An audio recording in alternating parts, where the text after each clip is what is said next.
Creo que casi no se me ve. Sí. ¡Qué lujo! ¡Qué lujo de conferencia!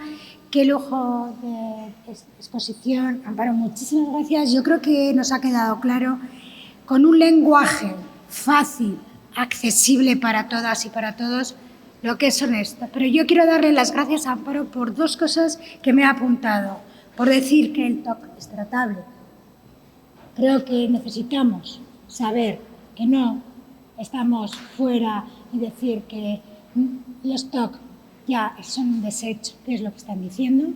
Perdonar por la palabra desecho, pero es verdad. Y recuperar. Esto es una esperanza. Esto es una esperanza. Esto hace que todos los profesionales que estamos en el ámbito de la salud, de la educación, de la psicología, etcétera, tengamos que seguir avanzando en la investigación. Necesitamos investigación y educación para que las personas con TOC tengan esos tratamientos que permitan que sean recuperables, que sean tratables y, sobre todo, que sigamos apoyándolos. No los dejemos solos. Hemos conocido en esta conferencia este problema de salud mental, que creo que todos, por favor, cojamos y escribamos para luego en el resumen de esto, que este estigma que provoca las personas que lo sufren tienen una esperanza y, sobre todo, por toda la información, Amparo, que nos has dado del futuro. Gracias. Y seguimos avanzando en este trastorno y seguimos avanzando en la segunda conferencia que va a estar impartida por José Antonio Aldaz Armendari. Muchísimas gracias, José Antonio. José Antonio es psicólogo clínico de la Unidad de Salud Mental, aquí lo tenemos muy cerca, aquí en Sagasta Ruiseñores, del sector 2.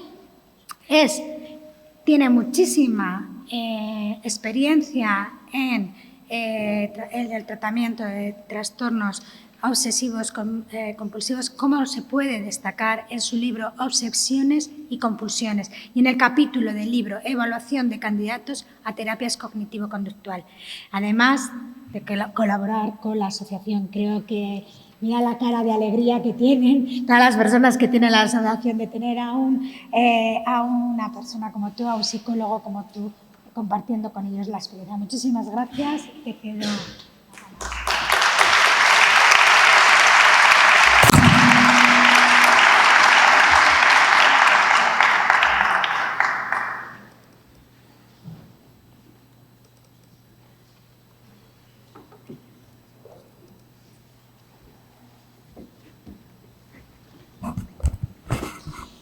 Muy bien, muchas gracias a la Universidad de Zaragoza y a la Asociación TOC Zaragoza por haberme invitado a esta jornada.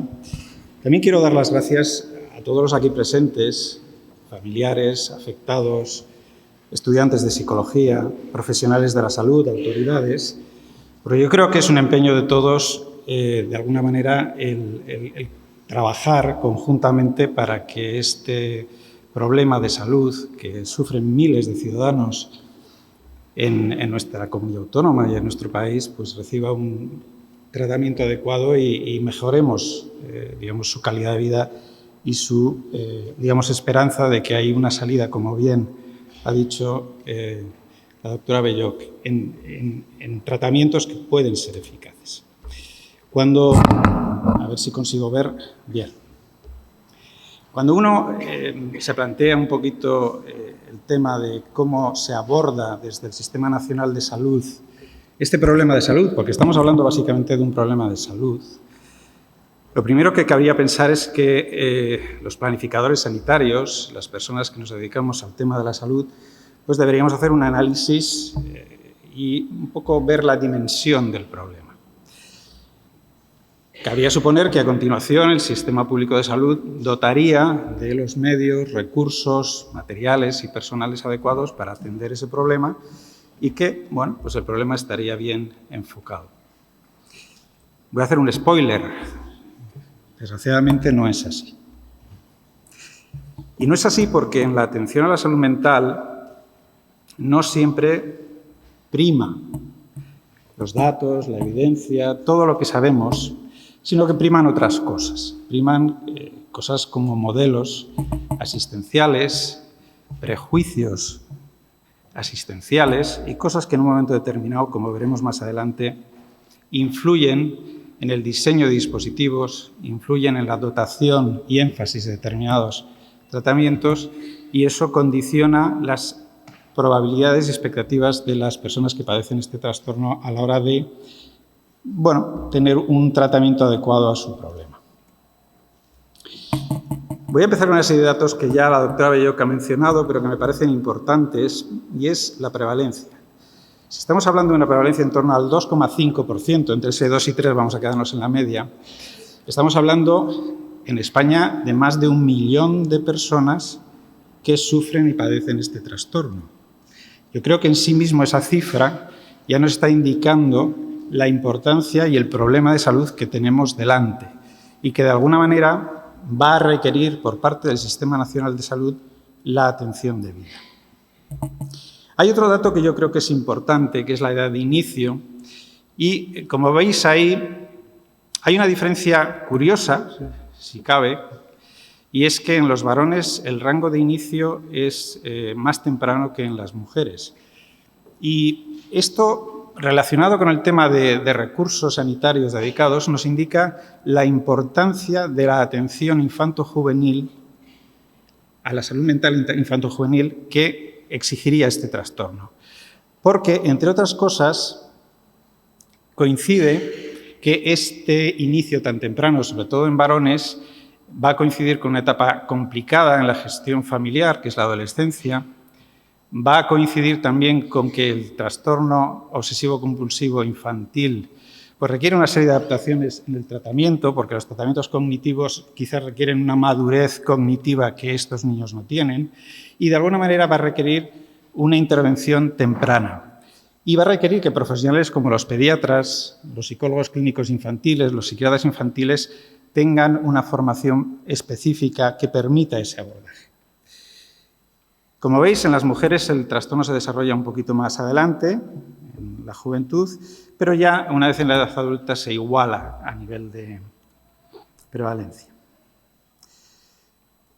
El estudio que mencionaba Amparo hablaba de 7 años, yo he revisado algunos estudios, varía entre 8 y 15 años en los que yo he revisado, lo cual indica dos cosas. Una es el estigma, como decía Amparo, pero otras veces también es que el propio sistema sanitario no es capaz de identificar en signos a veces sutiles que ese trastorno ya está presente, o bien porque está camuflado en otras patologías, muchas veces trastornos depresivos, trastornos por ansiedad generalizada, crisis de pánico, y otras veces porque es verdad que se produce una ocultación evidente por parte del paciente.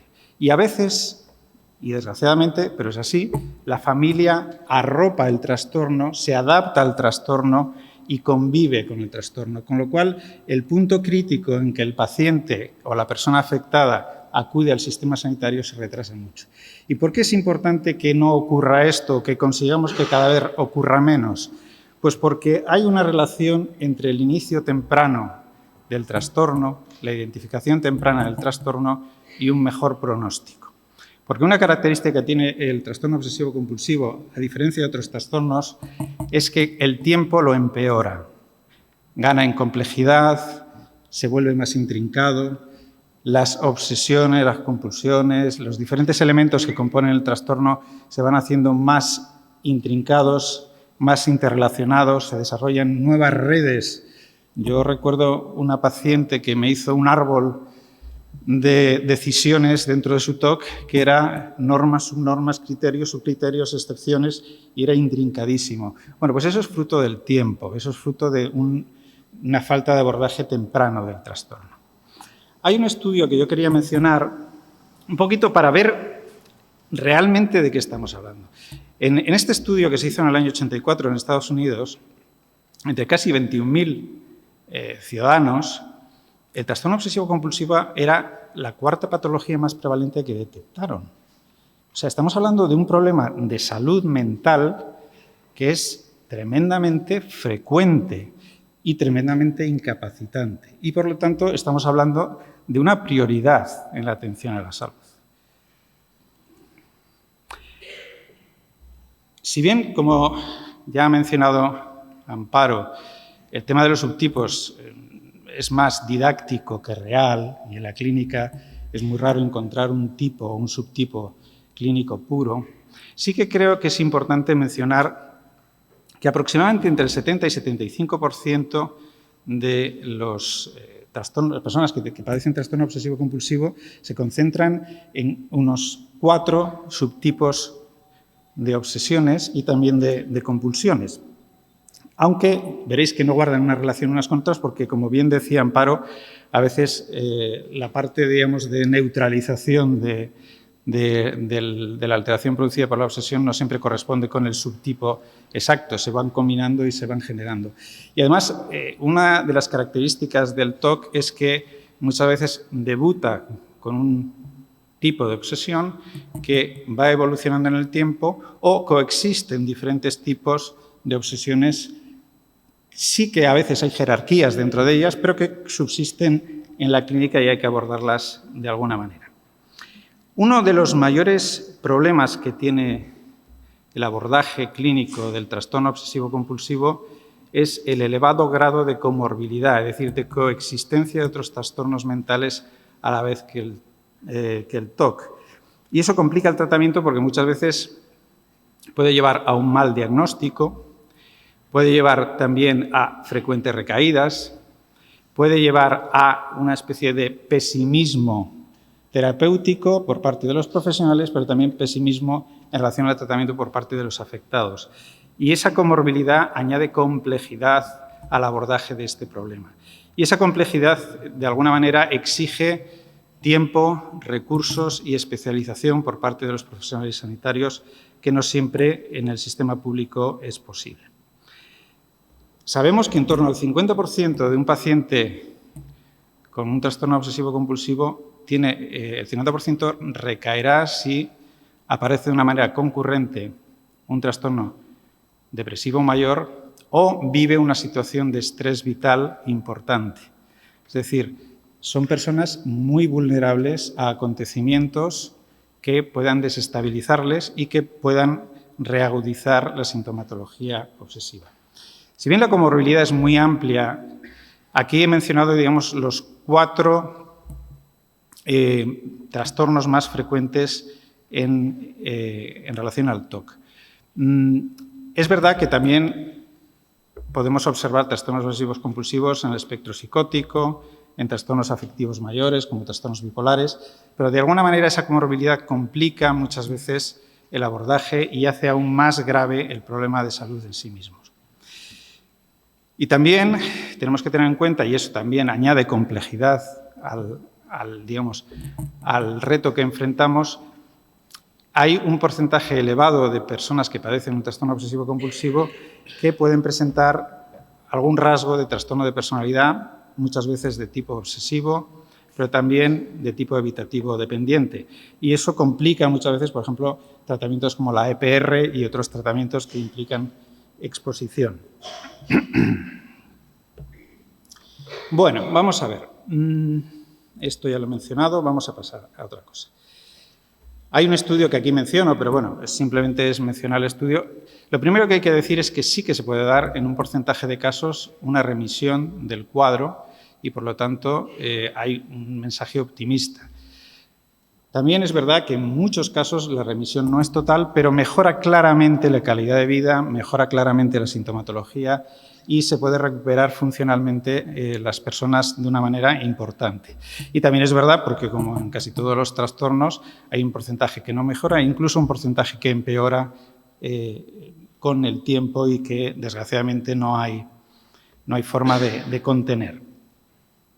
Una de las variables que más determina el curso y pronóstico de la enfermedad es la detección precoz y el tratamiento adecuado desde el principio. Y hago énfasis en el tratamiento adecuado porque, desgraciadamente, y aquí tenemos familiares y personas que padecen este trastorno, muchas veces lo que te cuentan en consulta es el peregrinaje que han sufrido durante años intentando diferentes tratamientos que van, fracasando porque igual no son los adecuados o no se aplican de una manera adecuada. Cuando digo no se aplican de una manera adecuada, quiero hacer el énfasis en que los profesionales, los psicólogos clínicos, psiquiatras y personal sanitario que trabajamos con este problema, tenemos que tener una formación especializada. Es un trastorno lo suficientemente complejo, heterogéneo, complicado en el abordaje clínico. No es fácil trabajar con estos pacientes porque son pacientes que sufren mucho, que tienen serios problemas para a veces hablar de lo que les pasa, tienen mucha desconfianza muchas veces porque de alguna manera les estás planteando una cuestión que para ellos es muy angustiosa y de alguna manera es un abordaje complejo. Y hay que tener habilidades terapéuticas bien consolidadas y un conocimiento muy profundo del trastorno para poder garantizar un abordaje adecuado. Cuando hablamos de un problema de salud también tenemos que ver un poquito el impacto. Y hay dos datos que a mí me parecen significativos. La Organización Mundial de la Salud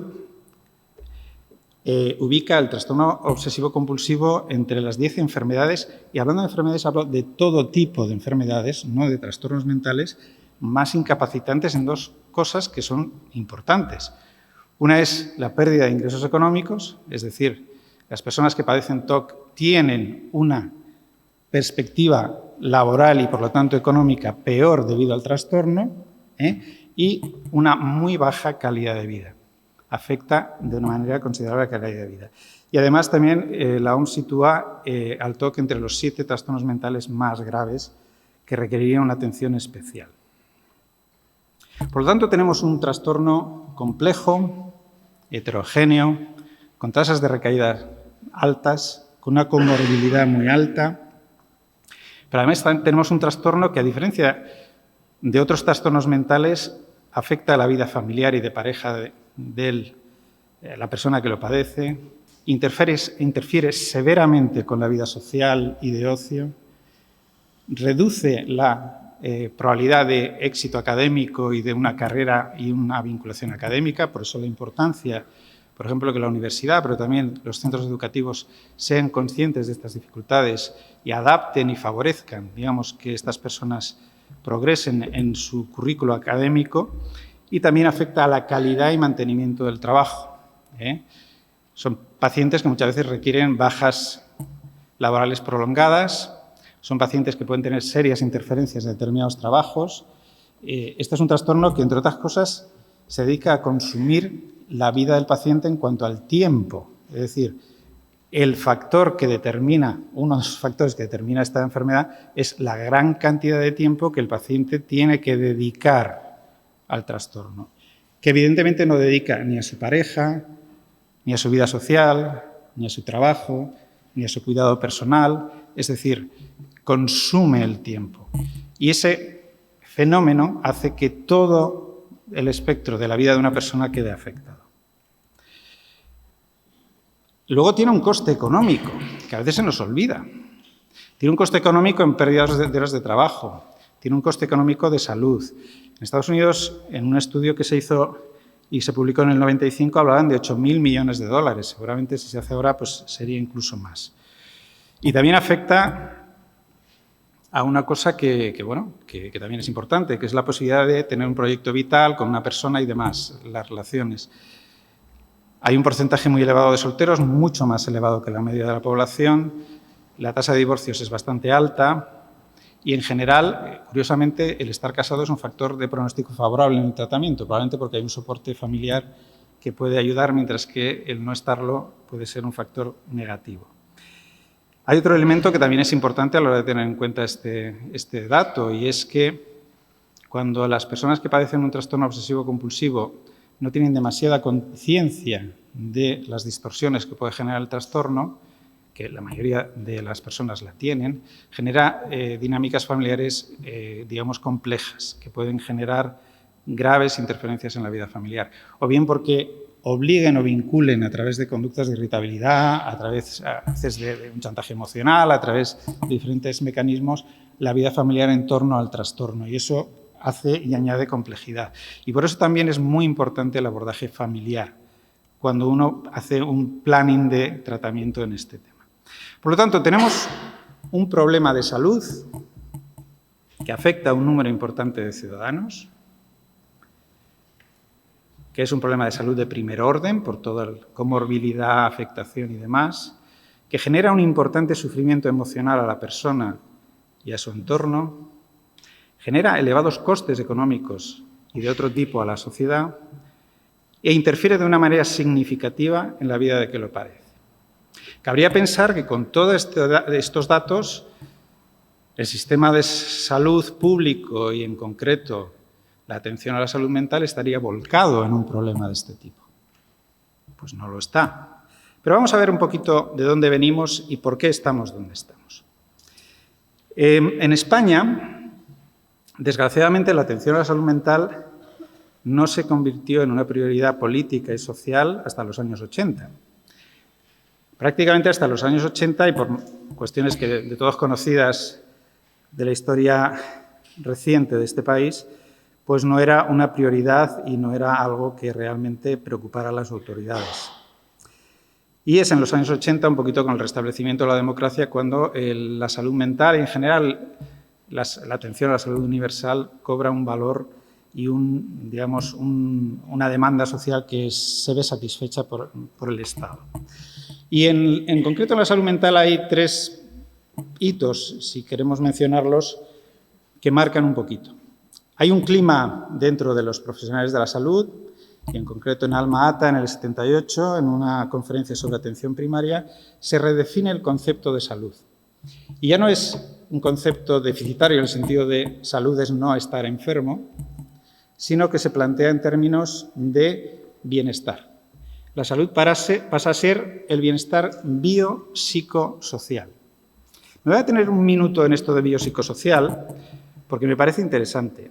Se plantea en términos de que para estar sano hay que estar biológicamente sano, psicológicamente sano y vivir una integración y una vida social adecuada. Es decir, es un concepto global de salud. Voy a hacer otro spoiler. El sistema sanitario lo cuida razonablemente, no voy a decir que bien, pero razonablemente. Lo psico lo cuida poquito y lo social quizás un poquito más. Pero bueno, estamos en ello. Luego, en el año 85, viene un documento que se publicó, que fue el documento sobre la reforma psiquiátrica, y ya en el 86 aparece la Ley General de Sanidad, que de alguna manera universaliza la atención a la salud mental e incorpora la atención a la salud mental digamos, como parte de las prestaciones que el Sistema Público de Salud, el Sistema Nacional de Salud debería tener. Hay que decir que en este contexto, la atención a la salud mental en los años 80 se diseña desde el Instituto Nacional de la Salud, desde el Ministerio de Sanidad de aquel entonces, con una serie de principios que, bueno, pues lo definieron. La primera es la integración plena de la salud mental, de la atención a la salud mental en el Sistema Público de Salud. Esto es muy importante porque tenéis que tener en cuenta que antes de ese hito histórico teníamos que la atención a la salud mental se atendía por los neuropsiquiatras de cupo, que estaban en algunos hospitales, se atendían psiquiátricos que muchas veces pertenecían a las diputaciones o a órdenes religiosas y que no había, digamos, una integración dentro del sistema y, de alguna manera, se manejaba exteriormente a lo que era el sistema sanitario. Otro de los principios que rige este modelo que se desarrolla en los años 80 es que tiene un enfoque comunitario. El enfoque comunitario lo que viene a decir es vamos a integrar a las personas que padecen trastornos mentales en los recursos cotidianos que el resto de ciudadanos usan.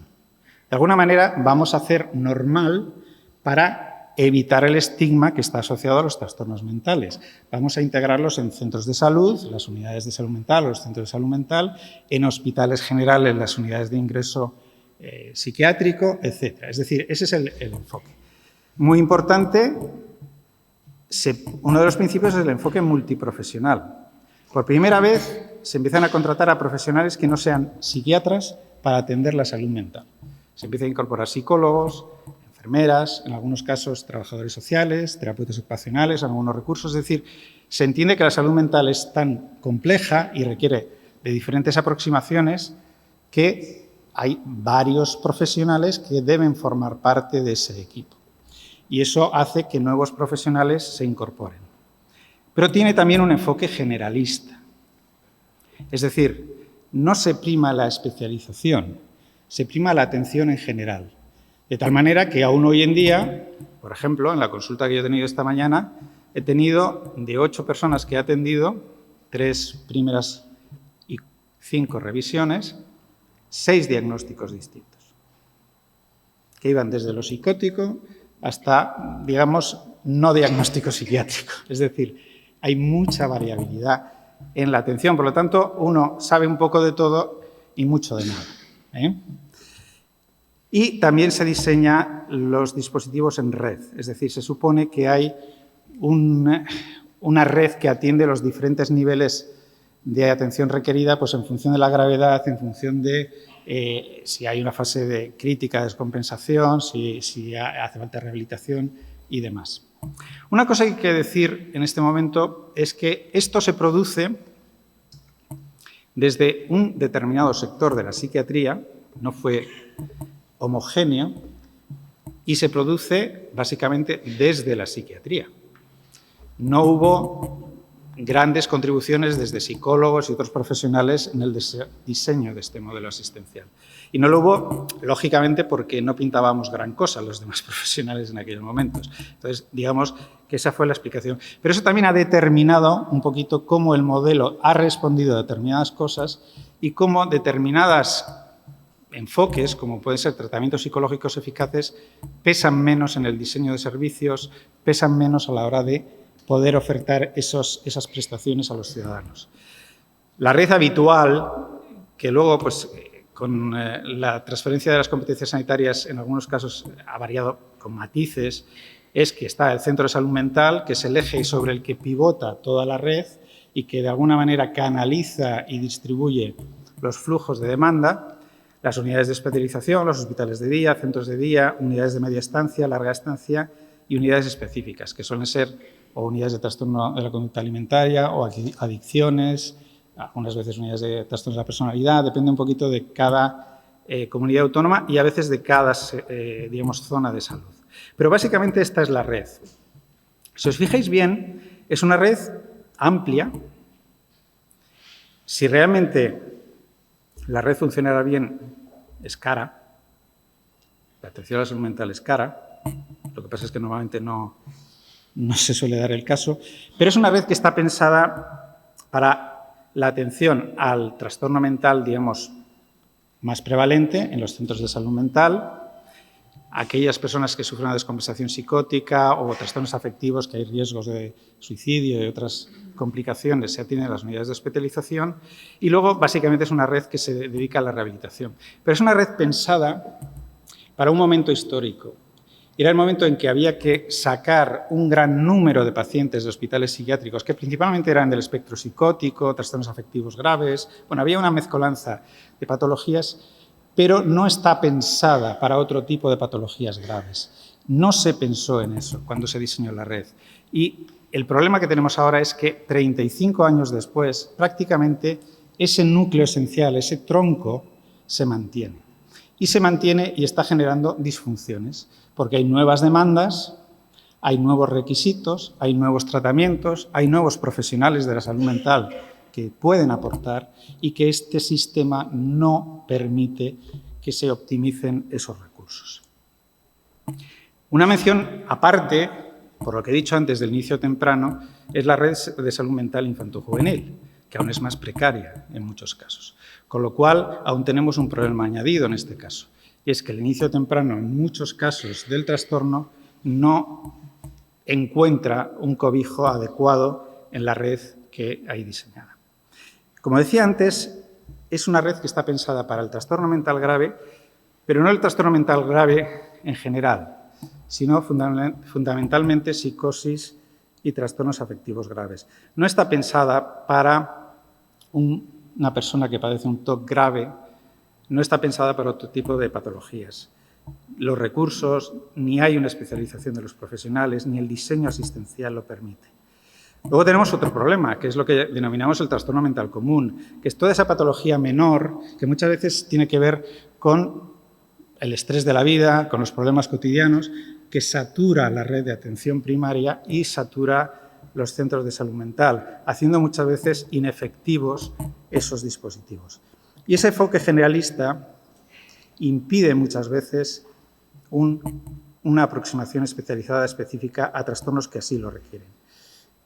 El sistema básicamente tiene una atención generalista, una intervención en fases agudas y mecanismos de rehabilitación, pero principalmente al tipo de pacientes que antes he mencionado. ¿Cuáles son los problemas que tiene la atención a la salud mental en este momento? Pues básicamente que dificulta la especialización, no favorece programas específicos, protocolos específicos, recursos específicos. Y si algo hemos aprendido en estos años es que algo no funciona en la red. Tenemos cada vez más listas de espera, la red está saturada en muchos casos, no hay suficientes medios materiales y humanos, tiene una organización rígida, es poco flexible, viene todo muy predeterminado y, pues, como decía hace un momento Amparo, igual a un paciente lo tienes que ver todas las semanas 1 hora. Igual lo tienes que acompañar a casa porque, por ejemplo, una característica del trastorno obsesivo-compulsivo es que muchas veces está muy contextualizado. Y tú donde compruebas es en tu casa antes de salir, porque lo que te genera malestar es el riesgo de que tú dejes el gas abierto y explote la vivienda y puedas sentirte mal o responsable de ese daño. Ahora, si a ti te ingresan por ese problema, vas a vivir feliz y contento. Que sea el enfermero, el psiquiatra o el psicólogo el que apague la luz o cierre el agua. Con lo cual, son muchas veces necesarios que los profesionales tengamos la capacidad de gestionar agendas, tiempos, de una manera flexible, adaptándonos a las necesidades del paciente y no el paciente a las necesidades y estructuras del servicio. Y eso no se está dando. La solución del sistema está siendo, desgraciadamente, un abordaje fundamentalmente farmacológico.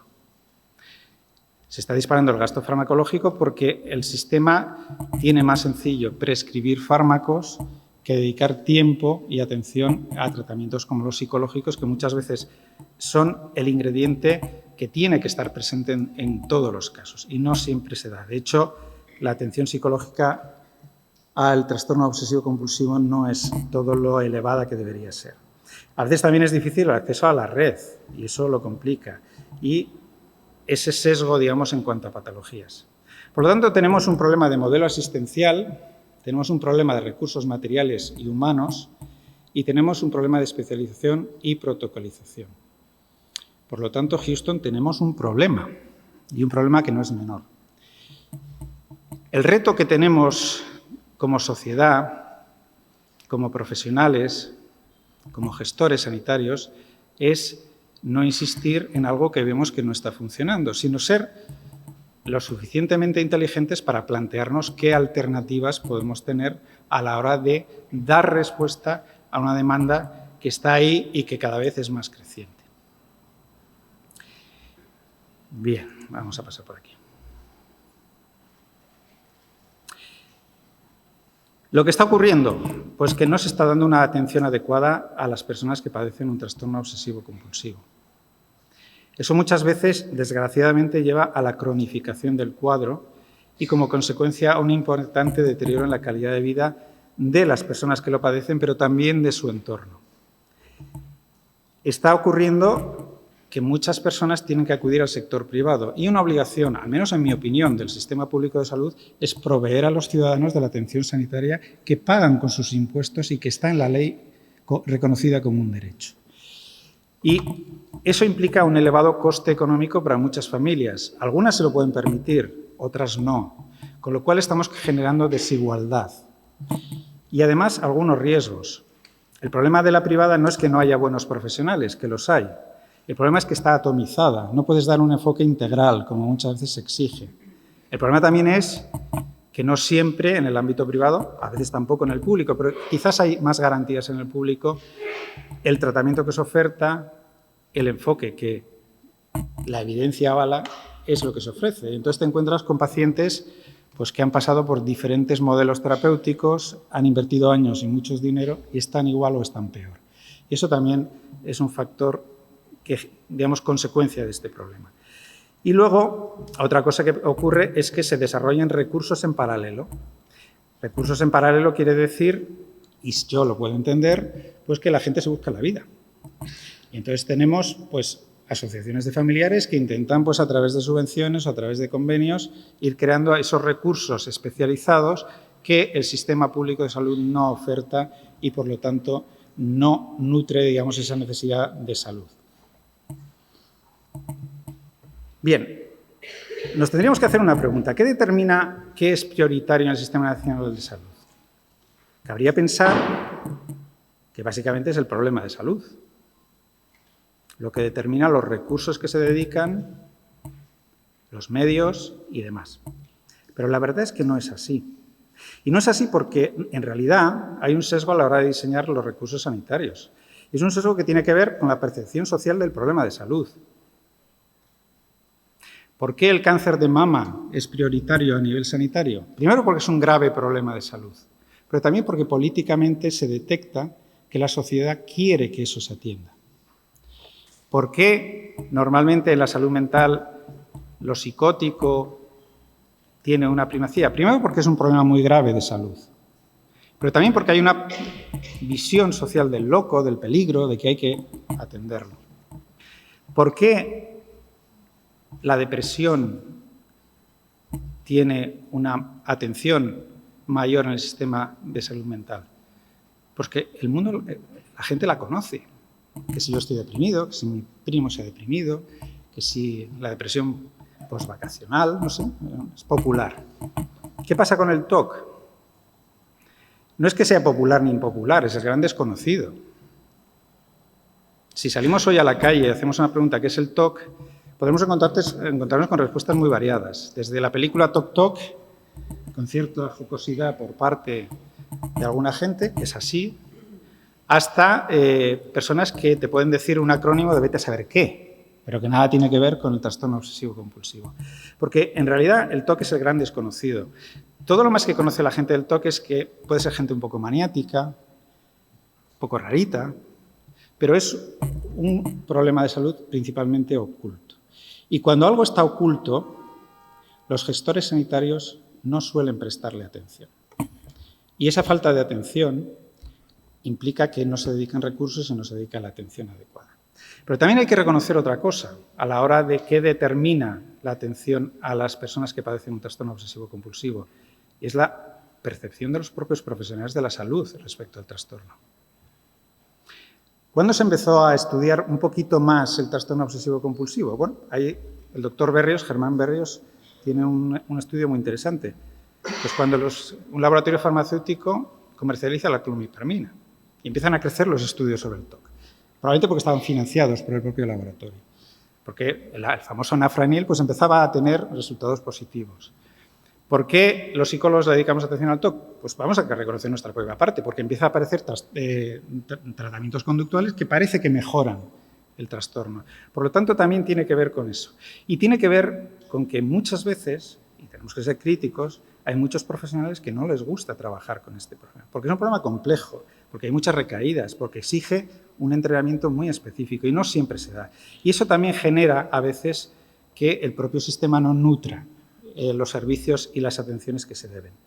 Por lo tanto, esto que estamos haciendo hoy aquí y otras muchas cosas que hay que hacer y que desde la asociación y desde la universidad y desde otros ámbitos, como la prensa que hoy ha venido por aquí, tenemos que sensibilizar a la población, tenemos que formar a los profesionales de salud mental y solo así los políticos y los gestores sanitarios empezarán a entender y dotar de recursos para poder atender adecuadamente. Y es así como funcionamos. Porque si fuera simplemente una cuestión de datos, esto debería estar resuelto, pero no es así. ¿Qué requisitos debe tener un dispositivo? Bueno, como hemos descrito anteriormente, y Amparo también lo ha hecho excelentemente, tiene que ser intensivo en medios, sobre todo en personal.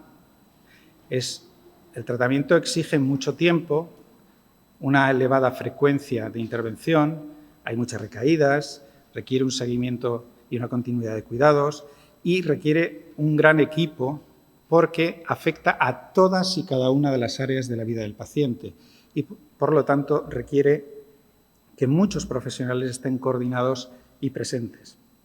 Tenemos que garantizar la continuidad de cuidados porque es un trastorno prolongado en el tiempo con gran afectación y tasas de recaída en muchos casos elevadas. Tiene que estar protocolizado, tiene que haber guías que indiquen qué tratamientos son eficaces y cuáles no. La forma y contenido de esos protocolos debería ser consensuada y en base a la evidencia. pero también tiene y requiere servicios que sean flexibles, que permitan a los profesionales adaptarse al paciente y a los requerimientos del paciente y no a la inversa.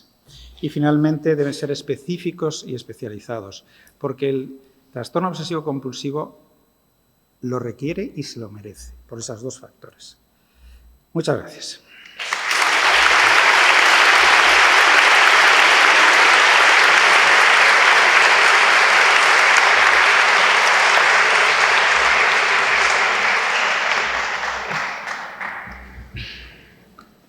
Bueno, ¿qué os ha parecido? Yo creo que es una maravilla. José Antonio, muchísimas gracias. Permíteme que yo reivindique lo mío. Tú has dicho que era un problema de salud. Yo creo que es un problema de todos y de todas. No es un problema solo de salud, sino es un problema en educación, en salud, en compromiso. Y sobre todo, creo que como universidad pública que somos, es un compromiso también. Creo que lo has pedido formación, especialización. Aquí están centros educativos, aquí están decanos y directores de centro y de departamento a los que pido una responsabilidad como universidad que somos. También pido vuelvo a pedir a la Consejería de Universidad que nosotros como universidad somos los que tenemos que formar.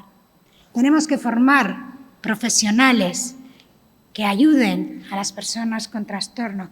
No nos olvidemos que somos la universidad pública y que nuestro deber es formar profesionales en medicina, en psicología, en educación. Formar profesionales que hagan que un día los tratamientos sean posibles, la superación del TOC sea posible y que nosotros, vuelvo a decir, hablemos de normalización. Creo que ahora nos merecemos todos y todas un pequeño descanso para montar la siguiente, que es la mesa, que creo que tendremos también mucha actividad y nos contarán también muchísimas cosas sobre esto. Gracias. Vamos a hacer un breve descanso. Podemos salir, pero os ruego mucha puntualidad al volver. A las 6:30 empezaremos con la mesa redonda. Podéis ir al baño, podéis bajar a la cafetería y tenéis un pequeño detalle a la salida para endulzarnos la tarde de parte de la Asociación TOC Zaragoza.